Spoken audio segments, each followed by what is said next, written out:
आज हमारे लिए बहुत गर्व का विषय है कि हम लोग एआईसीसी के सेशन में शामिल हो रहे हैं और ऐसी जगह पे शामिल हो रहे हैं जो अपने आप में एक ऐतिहासिक जगह है, इस देश के निर्माण में जिसकी बहुत बड़ी भूमिका है। और हम गुजरात में ये एआईसीसी सेशन इसलिए कर रहे हैं कि गुजरात में स्वतंत्रता आंदोलन की जड़ है। गुजरात वो भूमि है जहां हमारे राष्ट्रपिता महात्मा गांधी, सरदार वल्लभ भाई पटेल जी, दादा भाई नौरोजी जी का जन्म स्थान है, उनकी कर्मभूमि है। तो जब यहाँ पे एआईसीसी सेशन हो रहा है तो हमारा उद्देश्य यही है कि हम अपनी जड़ में जाएं, अपने जड़ को मजबूत करें, क्योंकि हमारे सामने एक बहुत बड़ी चुनौती है। चुनौती ये है कि हम आज़ादी के आंदोलन में शामिल हुए, देश को आज़ादी मिली और आज़ाद भारत के निर्माण में कांग्रेस पार्टी ने बहुत बड़ी भूमिका निभाई। पहले हमारी जिम्मेवारी देश को चलाने की थी, आज हमारी जिम्मेवारी देश को बचाने की है। यह भूमिका हमको अपने आप में समझनी पड़ेगी। देश को चलाने की जिम्मेवारी ऐसे थी कि देश आज़ाद हुआ, देश का संविधान बना और उस संविधान के आधार पर भारतीय लोकतंत्र फलना फूलना शुरू किया। कुछ दशकों के बाद कुछ ऐसी शक्तियां आज सत्ता पर काबिज हुई है जिन्होंने आज़ादी के आंदोलन में हिस्सा नहीं लिया। इसीलिए मैं बार बार कहता हूं, देश को आज़ादी माफी मांगने से नहीं, देश को आज़ादी लाठी खाने से मिली है, जेलों में जाने से मिली है।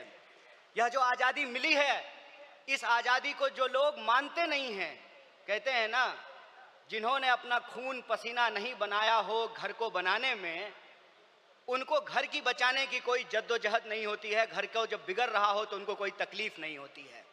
जो संविधान को बनाए हैं वही संविधान को बचाना चाहते हैं, जो आज़ादी दिलाए हैं वही आज़ादी को बचाना चाहते हैं, जो देश को बनाए हैं उन्हीं को देश को बचाना पड़ेगा। बताइए, कांग्रेस पार्टी का एक एक कार्यकर्ता जो देश की आज़ादी पर गर्व करता है, देश के स्वतंत्रता आंदोलन पर गर्व करता है, उस आज़ादी को बचाने के लिए आप संघर्ष करेंगे कि नहीं करेंगे?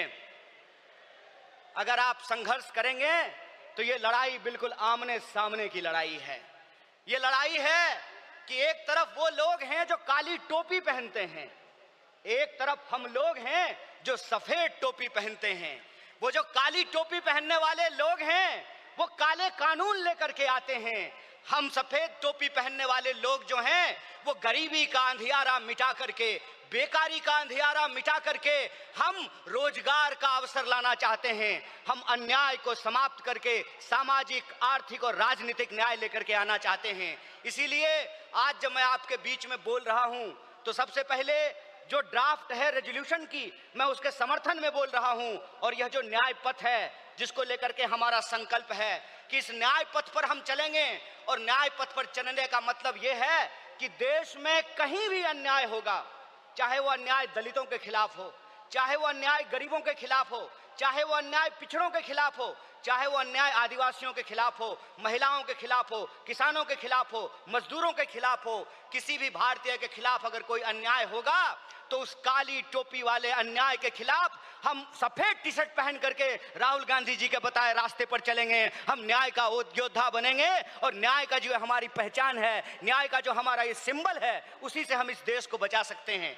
और देश को बचाने की जो मुहिम है, इस संबंध में मैं आपको बता दूं कि आज एनएसयूआई का स्थापना दिवस है, फाउंडेशन डे है। स्टूडेंट और यूथ की एक बहुत बड़ी भूमिका है। स्टूडेंट और यूथ अलग अलग तरीके से इस देश में अपने हक और अधिकार को लेकर के संघर्ष कर रहे हैं। यह जो लड़ने वाले लोग हैं, जो न्याय के लिए लड़ रहे हैं, वो असल में कांग्रेसी हैं। और जो विचारधारा से कांग्रेसी हैं उनको हमको साथ लेकर के आना पड़ेगा।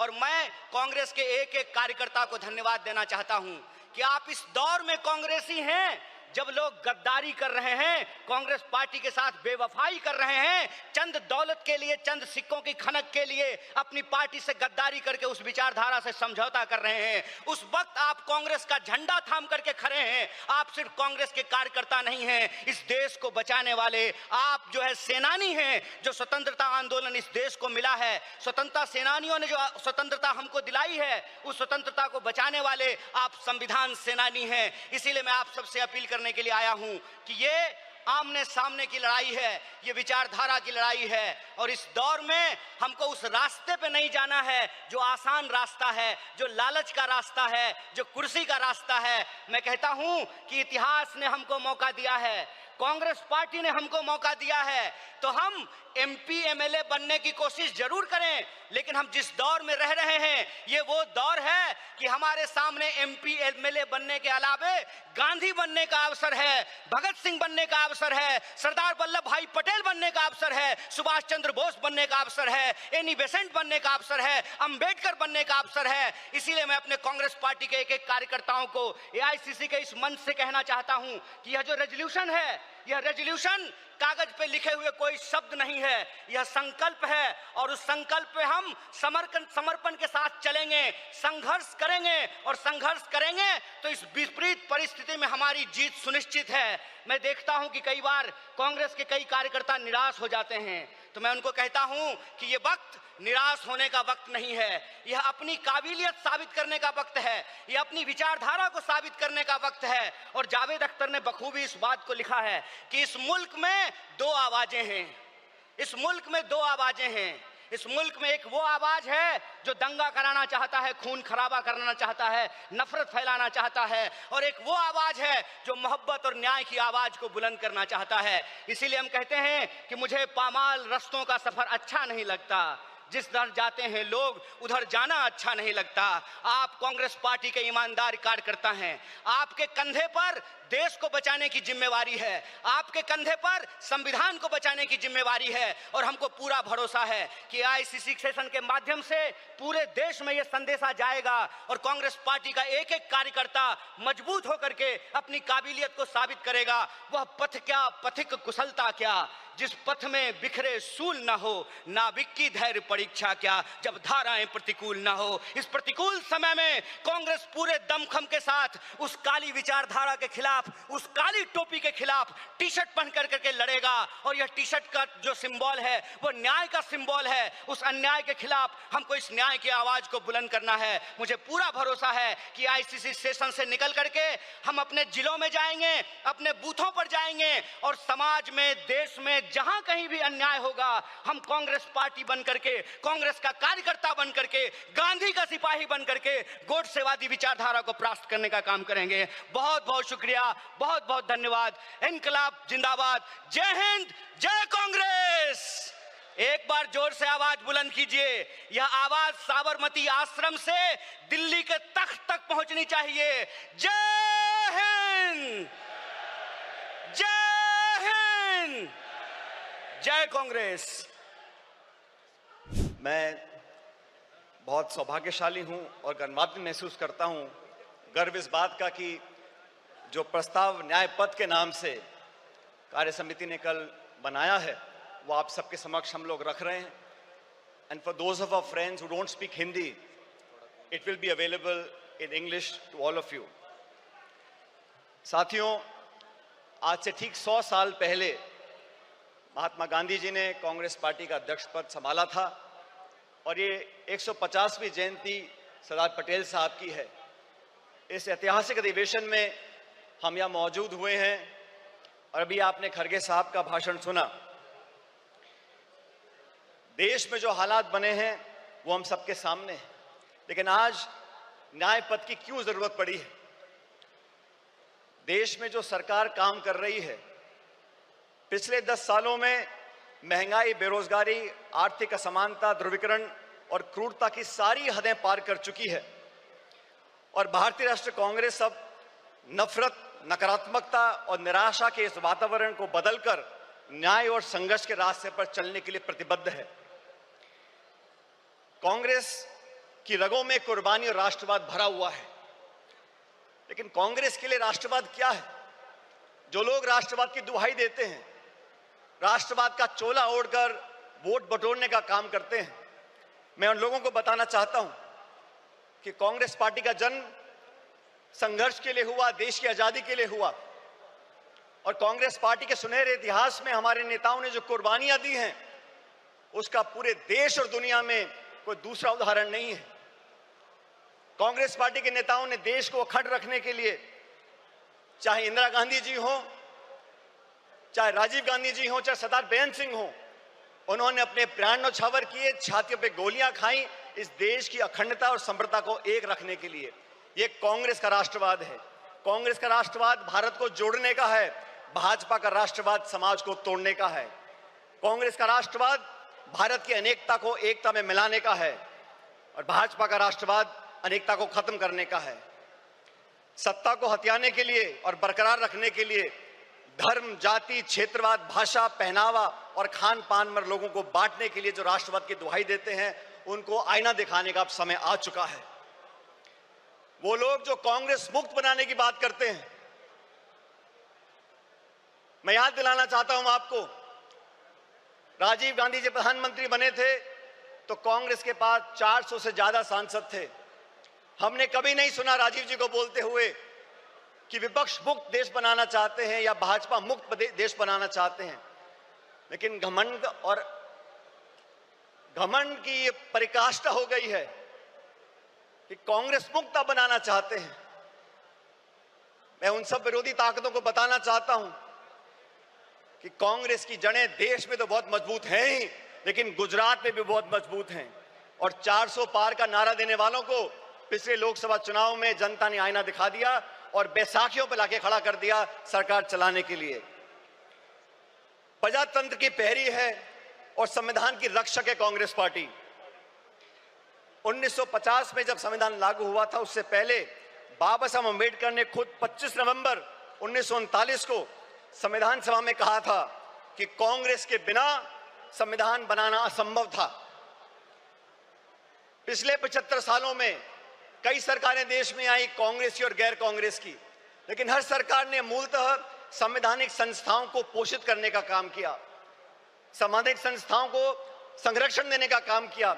लेकिन दुर्भाग्य से पिछले 10 साल से जो सरकार दिल्ली में बैठी है, उन्होंने जानबूझकर नीतिगत तरीके से सभी संवैधानिक संस्थाओं को जानबूझकर खोखला करने का काम किया है, उनकी पारदर्शिता को समाप्त करने का काम किया है। और ये आज की बात नहीं है। फरवरी 2000 में भाजपा की सरकार ने संविधान की समीक्षा के लिए एक आयोग बनाया और साजिशपूर्ण तरीके से खिलवाड़ करने की कोशिश करी, लेकिन राष्ट्रव्यापी विरोध किया कांग्रेस ने, पूरे देश के लोगों ने उनको अपने हाथ पीछे खींचने पड़े।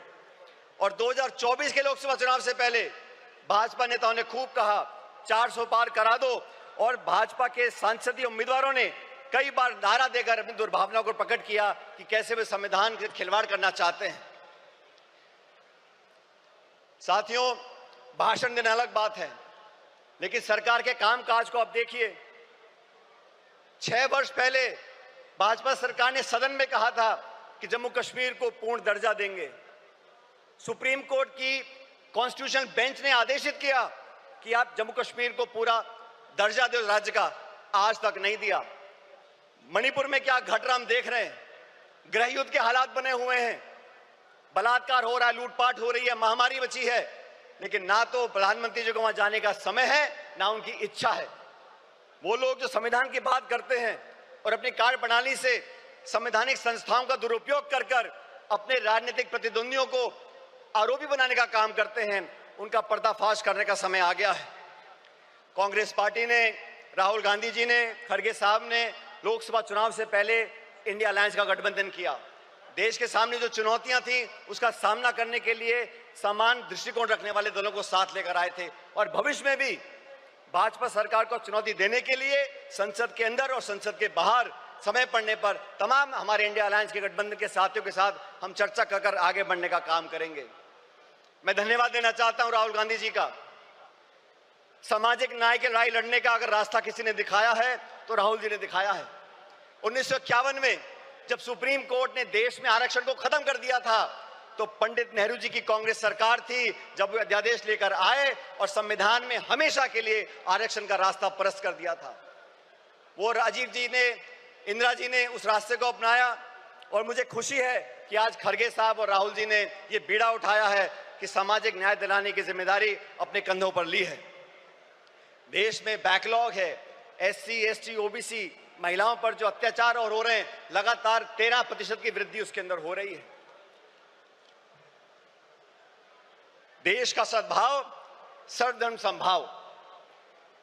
आज जो टकराव पैदा किया गया है, भाई को भाई से लड़ाने की जो एक साजिश रची जा रही है, उसके खिलाफ हम सब कांग्रेसजनों को साथ खड़ा होना होगा।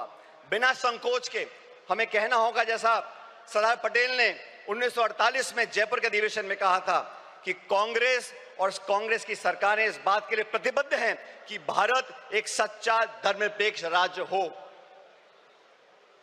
हमारी अलग अलग पृष्ठभूमियां हैं, संस्कृति है, वेशभूषा है, खाना पीना है, भाषाएं हैं, लेकिन जो लोग उत्तर दक्षिण के राग में धर्म जाति गोत्र के नाम पर लोगों को बांटना चाहते हैं, उन लोगों से हमको सावधान रहना पड़ेगा।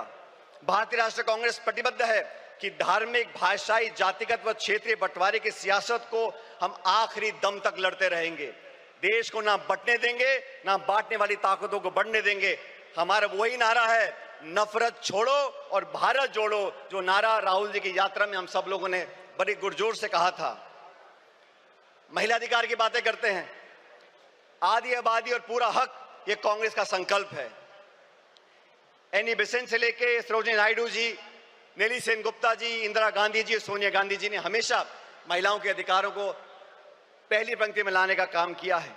पिछले एक दशक में महिला अत्याचार, शोषण, प्रताड़पन, अपराध इतने बढ़ गए हैं कि भारत मां की आत्मा पूर्णतः छलनी हो गई है।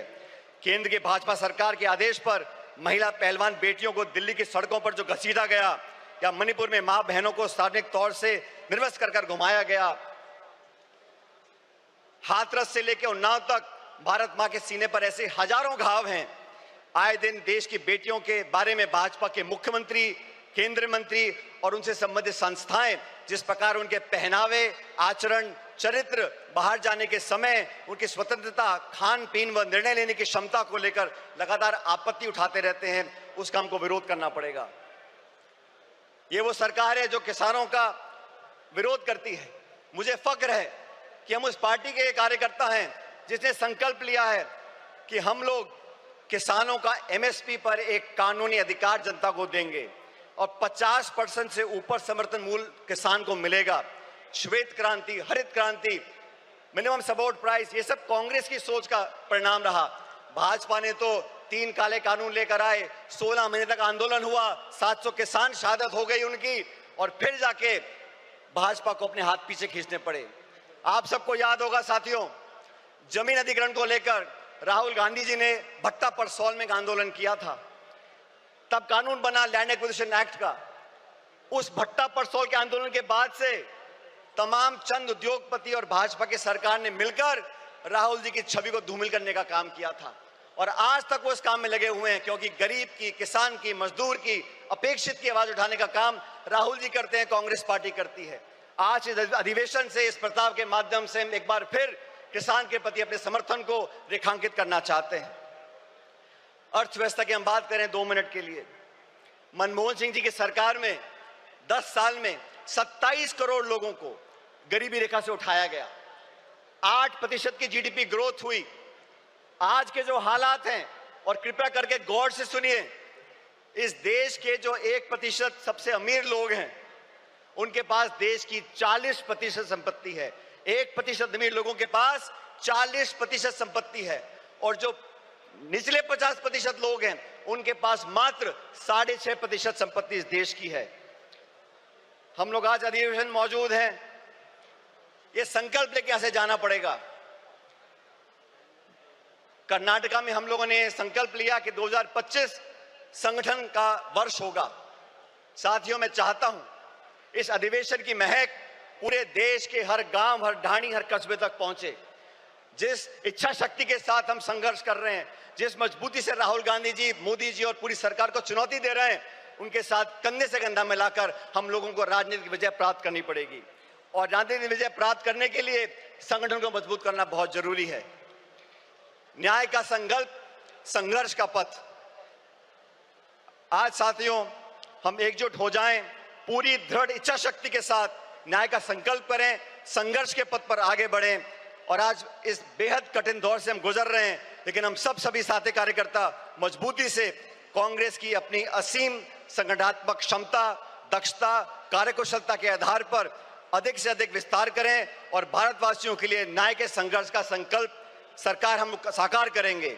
ये संघर्ष रंग लाएगा और विजय दिलाएगा। मैं अंत में दिनकर साहब की कुछ पंक्तियों को परिभाषित कर कर आपके बीच रखना चाहता हूं।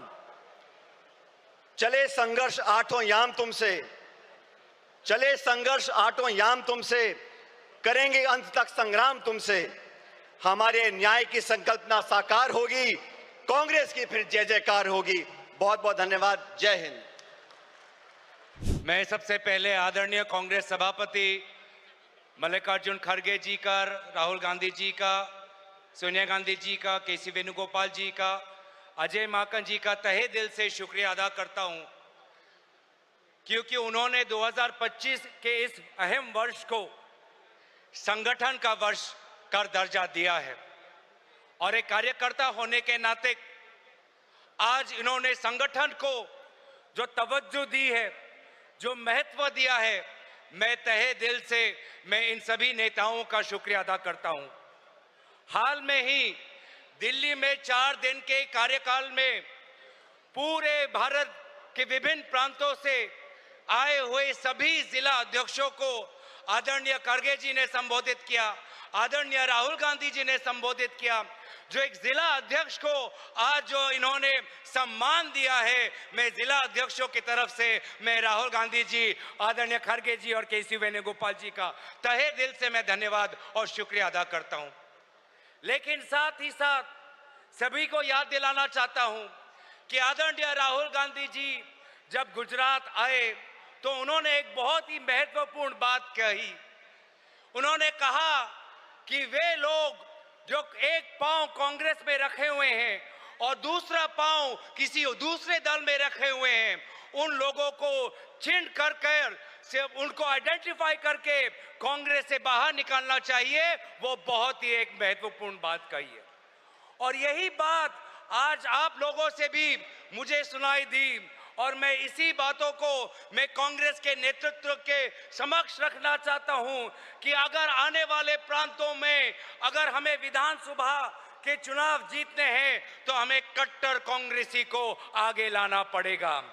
वो कट्टर कांग्रेसी जिसने पुलिस की लाठी खाई हो लेकिन आज भी कांग्रेस कर रहा है, वो कट्टर कांग्रेसी जिसको धमकाया गया हो, डराया गया हो, बहुत लुभाया गया हो, लेकिन आज भी वो कांग्रेस कर रहा है, हमें उस कट्टर कांग्रेसी को आगे लेना होगा। और मुझे पूरा विश्वास है कि अगर हम कट्टर कांग्रेसियों को आगे लेके जाएंगे तो हर विधानसभा चुनाव में, चाहे गुजरात का हो, उत्तराखंड का हो, असम का हो, केरल का हो, हर विधानसभा चुनाव में हमें फतेह लाभ होगी। आज एक फर्क है भाजपा के संगठन और हमारे संगठन में।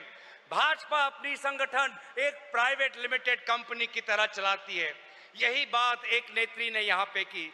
लेकिन कांग्रेस का संगठन हमारा एक संगठन, एक परिवार की तरह हम इस संगठन को चलाना चाहते हैं और इसीलिए संगठन के साथ साथ मैं विनम्र अनुरोध करूंगा कि हमें अब अपने हर प्रांतों के कांग्रेस के नेताओं और कांग्रेस के कार्यकर्ताओं के साथ एक पारिवारिक रिश्ता बनाना पड़ेगा।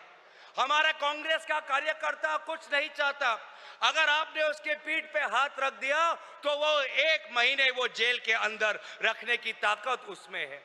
हमारा कांग्रेस का कार्यकर्ता ज्यादा कुछ नहीं मांगता, अगर आपने उसको फोन करके पूछा कि आपका हाल चाल कैसा है तो वो गर्मी में भी कांग्रेस का तिरंगा लहराते रहेगा।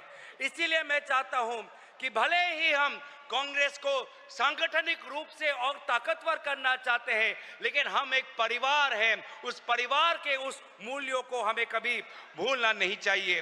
कांग्रेस की संस्कृति क्या है? हमारी ये संस्कृति है कि हम गर्व से जय हिंद बोलते हैं और तेलंगाना में जाकर जय तेलंगाना भी बोलते हैं। कांग्रेस की संस्कृति ये है कि हम गर्व से जय हिंद बोलते हैं और पश्चिम बंगाल में जाकर जय बांग्ला भी बोलते हैं। कांग्रेस की संस्कृति ये है कि हम गर्व से जय हिंद बोलते हैं और असम में जाकर जय आय खोम भी हम बोलते हैं।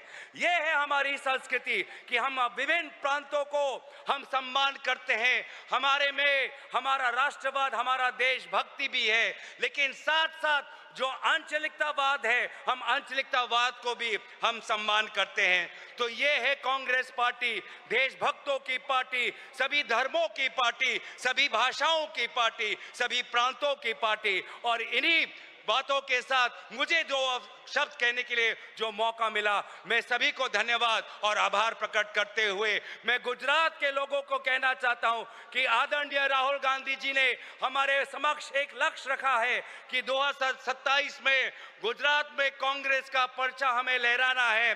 मैं गुजरात के लोगों को कहना चाहूंगा, गुजरात के कांग्रेस वालों, आप अकेले नहीं हो। जब गुजरात का निर्वाचन आएगा, पूरी कांग्रेस पार्टी आपके साथ कंधा से कंधा में चलकर हम लड़ेंगे और हम जीतेंगे। धन्यवाद, शुक्रिया। जय हिंद, जय कांग्रेस।